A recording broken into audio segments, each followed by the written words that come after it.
Yang pertama, pengirim punya ide. Maksudnya, proses komunikasi dimulai ketika pengirim memiliki ide. Ide dipengaruhi oleh beberapa faktor, seperti suasana hati, kerangka acuan, latar belakang budaya, dan riasan fisik. Kemudian ada pengirim mengkodekan ide, berarti mengubah ide menjadi kata-kata atau gerakan tubuh untuk menyampaikan makna. Masalah utama dalam mengomunikasikan pesan apapun secara verbal adalah bahwa kata-kata memiliki arti yang berbeda untuk orang yang berbeda. Maka dari itu, komunikator dituntut untuk terampil dalam memilih kata-kata yang akrab dan konkret. Ketiga, pengirim memilih saluran dan mengirim pesan.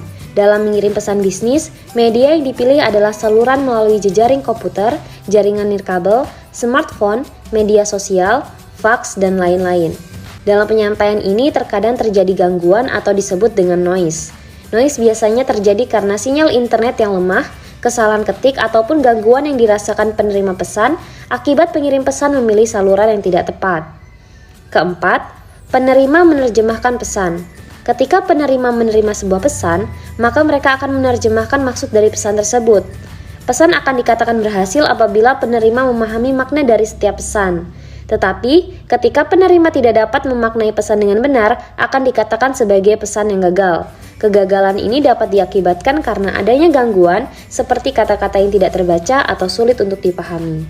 Selanjutnya yaitu umpan balik kembali ke pengirim.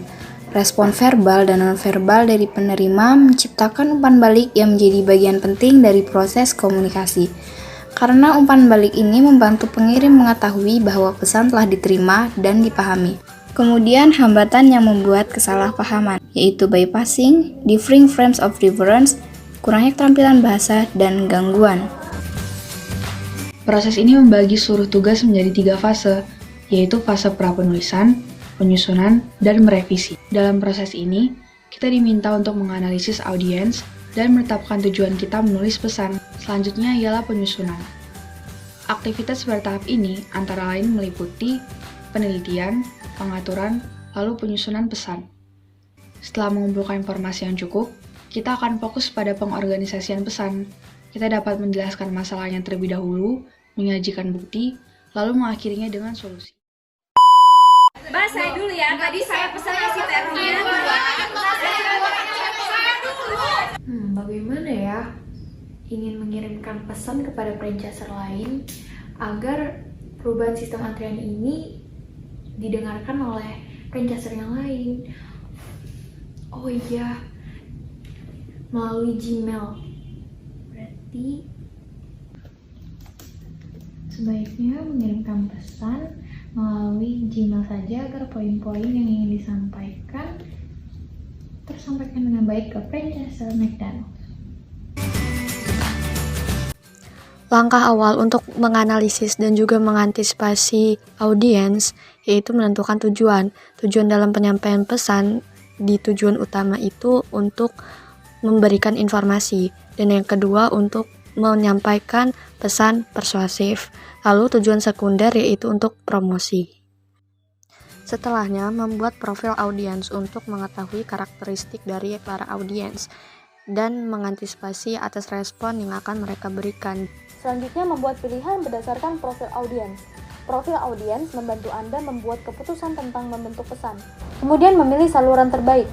Setelah mengidentifikasikan tujuan pesan, Anda akan memilih saluran komunikasi yang paling tepat. Yang pertama, tatap muka percakapan. Media terkaya terbaik untuk persuasif, kabar buruk, dan pesan pribadi.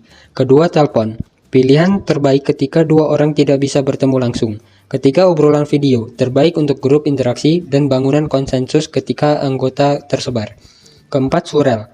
Terbaik untuk rutinitas. Pesan itu tidak memerlukan umpan balik langsung. Kelima, SMS atau IM.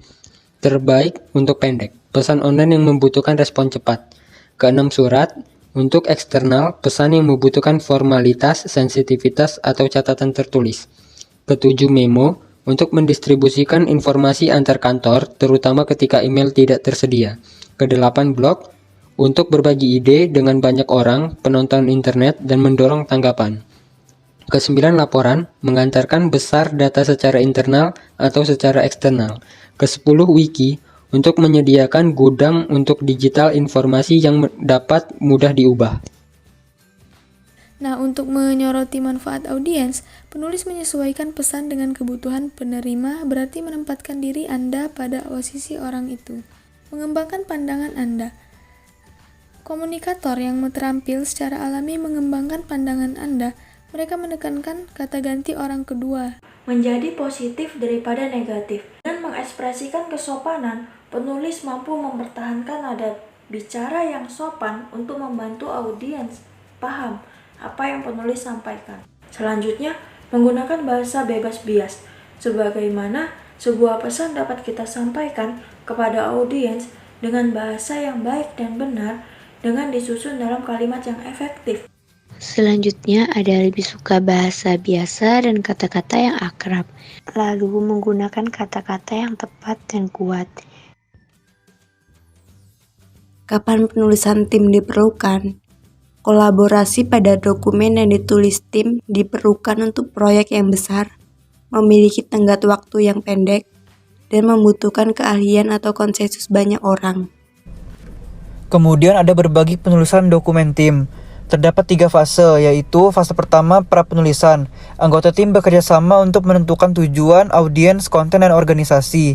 Fase kedua menggambar. Anggota tim bekerja secara terpisah mengumpulkan informasi dan menyusun draft.